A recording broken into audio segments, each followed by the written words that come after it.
Hi everyone, welcome back to another video. I apologize for the informal background. I am currently at home, haven't been feeling very well, but I promised to film this video so that you can feel supported in responding to quiz number 11. So, as promised last week, we're going to talk a little bit about health disparities and its impact on mental health because that's the topic of quiz number 11. So I don't have any administrative issues to discuss today. So I'm going to go right ahead into content and hopefully help you answer some of the questions. So for quiz number 11, I highly encourage you to focus on two readings because those are the readings where you will find the answers to the quiz. And the readings are in module 12. And one of the readings is the Suarez Orozco reading, and the other reading is the Hernandez and Organista reading. So Suarez Orozco and Hernandez and Organista reading. I'm so sorry that I'm looking scattered, but I'm kind of looking at different windows in my computer to make sure that I tell you the accurate readings. So those are the two readings that you're going to be doing to answer the questions. For in both cases, I recommend that you read the introduction and kind of like the literature review or background information section, and you'll be able to get the answers that you need for your quiz. But I first wanted to start because I know that's the bonus question in the quiz. Kind of your opinion or how cool, I know some of you have already started answering the discussion board post, but how cool is the idea of the fotonovelas, right? I think it's a very quirky, interesting way to educate Latinas, Latinos on issues related to mental health because telenovelas are like an important cultural manifestation for Latinas and Latinos, especially older generation Latinos. I remember I grew up in the late 80s, early 1990s. And when I was a teenager in the late 1990s, early 2000s, I remember coming from school and just sitting down and watching all the teen telenovelas. I promise they were way better back in the day than how they're making them today. But and they had to be Mexican telenovelas. Those were the best ones. So I think it's a very interesting way because even if you're from a younger generation, I think the idea of a telenovela really resonates well in a lot of Latina families. So I'm curious to hear your opinions and your perceptions as a way to use it to educate Latinas and Latinos. And as you could see, basically a fotonovela is just like a collection of, or like a booklet. It can be made also in a video format, but it's like a little booklet that uses like comic strips and photography that looks like comic type photography to inform or educate Latinos, Latinas about different issues. In the reading, you're going to see that it's particularly used to educate Latinas and Latinos in terms of health. And why is this? I think one of the main things that these readings talk about is the issue about health disparities. Now, I don't know how many of you know what health disparities mean, but I'm going to clarify what we mean by that. And by health disparities, we mean kind of like the causes or the events that impact the ability of a determined racial or ethnic group to access health and healthcare or adequate health services. Or having adequate health and accessing adequate healthcare. And as you may know from reading the articles, there are a lot of barriers to having a good health and also accessing good health. So what I want to do is I'm going to go ahead. I'm so sorry, I'm looking scattered again, but I want to go ahead and open our quiz because I want to make sure that our conversation is really geared towards helping you guys understand the questions and hopefully answer them correctly. Oops, I think I lost it. There we go. Okay, so quiz 11, module 12 is our quiz.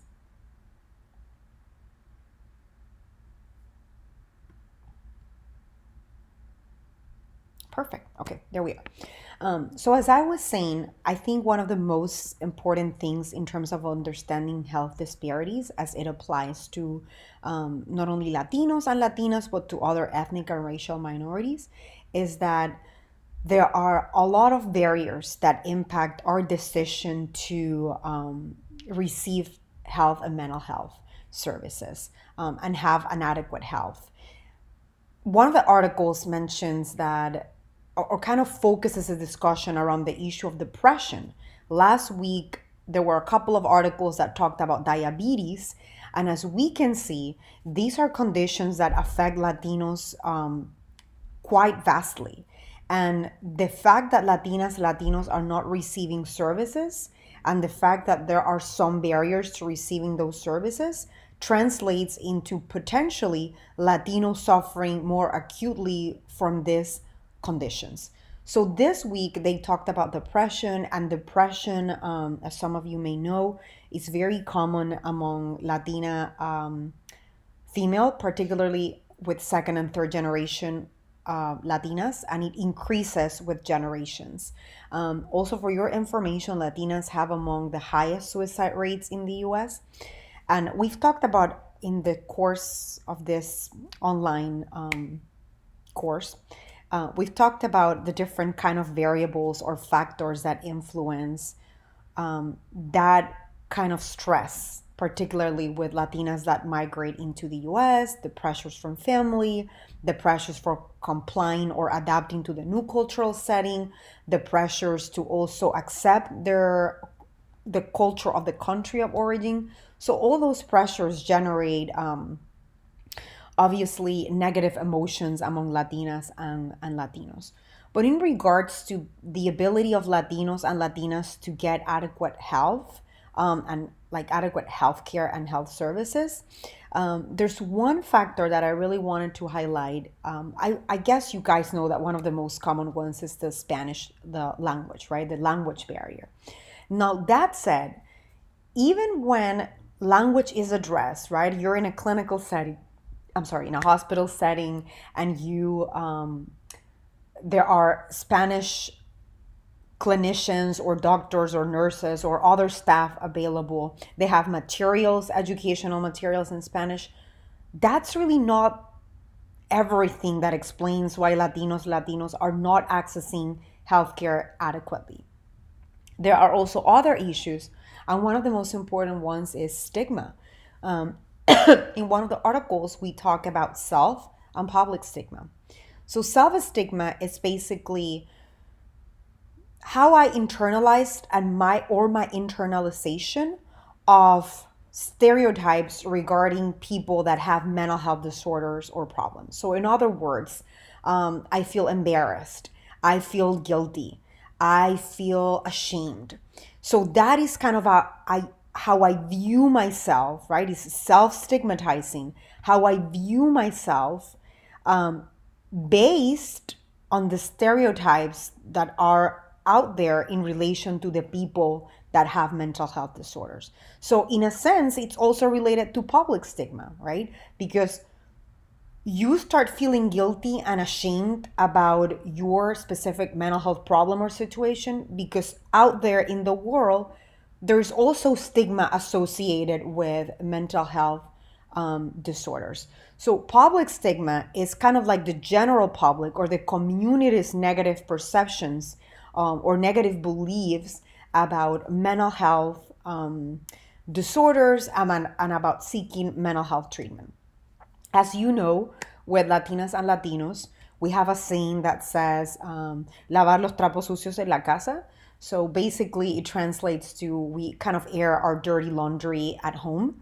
And for us, the issue of disclosing personal problems to a professional, a health or healthcare professional, is not well viewed within our cultural context or is criticized by family members. And obviously, you're going to have differences according to your generational status, and also according to those of you that were born in the US, those of you that were came to the US as a kids or as adolescents, as well as when your family entered into the US context. So I want you to keep those things in mind because I think they are really important to understand that it's not only an issue of language, but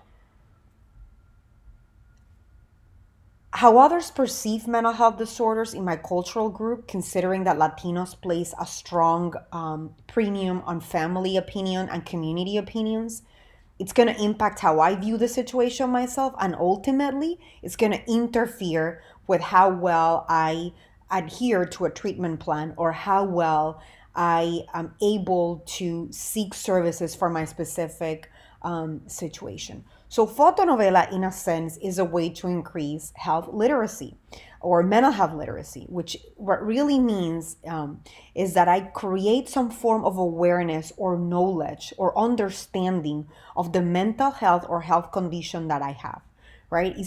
Is that I educate people or I give them the tools to kind of know what are the signs, what are the consequences, what are the advantages, the disadvantages of seeking treatment. Because aside from language and stigma, the other issue that Latinos have mentioned in terms of a barrier for them not seeking services is the lack of knowledge, right? They don't really understand how to look for cues, how to look for symptoms, how to what are the benefits, the disadvantages of seeking services. So I think it's the reason behind fotonovela or any other creative medium to communicate to Latina communities about the importance of receiving health or mental health treatment is because it makes it in a culturally sensitive way. It uses a metaphor or it uses an imagery that's very popular among Latino communities, particularly older Latino communities, which are the telenovelas. So I think it's a really creative and interesting way to get the attention because obviously it's not something new that hospitals, clinics, centers have materials available in Spanish. But some of those materials really don't understand the way that Latinos and Latinas communicate culturally, what makes sense to them. What they do is they just translate materials that were developed for Caucasian or for other groups, racial or ethnic groups, which might have different needs and may have different cultural understandings that Latino. So I think it's really important to explore not only photo novelas but also other ways in which you think we can communicate the importance and need of receiving healthcare. I'm sorry, of seeking health and mental health services when merited. And then I guess the other aspect that I wanted to highlight in terms of today's reading is the issue of families that immigrate and the separation of families, because that also impacts health and mental health. And I think the other article that I encourage you to read for today's quiz kind of highlight we are living currently in a very globalized world in which more and more families are being internally displaced, which means they are being relocated because of public health issues like violence, war, humanitarian emergencies like hurricanes, earthquakes. They've been relocated within their same country. They're being displaced. Like, let's say, for example, you lived in a rural area and all of a sudden you have to move to an urban area, or you have to migrate outside of your country of origin, right? So there's internal and external migration. The article, I think, specifically refers to external migration in the US context, but know that any form of migration is going to impact the health and mental health of families and children, particularly because a lot of you reflected in your reflections or shared in your reflections in a really beautiful and raw, sensitive way how hard it has been either for you or for the people that you know to navigate this whole disruption um, of the family kind of landscape. Some of you, your parents have gone and come back. Some of you were left at the care of a family, or another relative, or a friend, and then later your families brought you into the US. For some of you, it might have been your mother who migrated first, or your father. And then that created, obviously, its own dynamics, and I'll explain in a second. But in any case, it really creates a lot of mental health and behavioral issues, particularly mental health and behavioral issues for children and adolescents, especially when they're separated. Oftentimes they become withdrawn, they become aggressive, they become depressed. Usually, sometimes they have this illusion or this idea of what their family would look like. And when they come into the States, to moving with their families, maybe their families don't meet the expectations that they had because they have been separated for so long that they had this idea of what life in the US would look like, and reality doesn't necessarily match what they have. So that creates a lot of negativity, obviously, a lot of defiance, a lot of oppositionality as they're trying to adjust and find their way in a new country. And not only that, it creates a lot of challenges for parents in terms of discipline. Of course, when you have to move first and you leave your children behind, and then they come to you, maybe you have a different way of educating and parenting than the grandparent that they left you in the care of, or your aunt or uncle, or the friend that they left you in the care of. So those things are going to definitely impact parental authority and how parents engage with their children and adolescents. And it's particularly much more complex when a mother leaves, right? I know nowadays, back in the day, fathers were the ones that left to find a job and make sure they were stable, and then they were bringing in the families. But nowadays, what we're seeing is that a lot of women are coming into the US even before their partners or husbands. Some of them are coming alone. And the literature has shown is that the mother figure, or the absence of the mother, carries more weight than the father's absence. And I also think this might be due to the social conceptions and notions that women are generally more nurturing. It's easier for them to create more emotional intimacy with their children. So, based on those assumptions, social assumptions, of course, it might be the case that the child may miss the maternal figure more than the father figure. But in any case, I think our issues to keep in mind: how does that impact developmentally your clients' educational, emotional, and health outcomes? Because it's a huge change, right? And it breaks down families. And not only that, it breaks them down emotionally, it breaks them down mentally, it breaks them down spiritually. And we need to kind of study and understand how can we do to rebuild those bonds, and what can we do with families to help them navigate those complexities. I'm going to close it off with an experience from my field work. And I've seen time and time again with parents that came into the US, their kids were born here, and as the kids start approaching adolescence, the kids were left in their country of origin and then later came into the parents, and there is a wide gap and a huge variation in terms of the parent being able to understand the kids' behaviors given the context that they are in at, right? That's something that I saw constantly with my clients.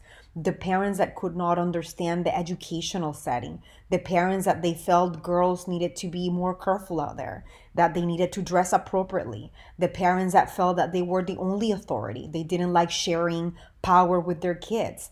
And in the US, we have different conceptions about that, right? About parenting, about what it's appropriate for a woman or a boy to do in terms of a relationship whether romantic or interpersonal.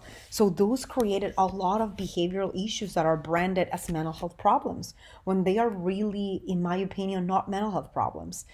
They are just a manifestation of people that have been broken down by immigration, right? Because it takes a toll on families.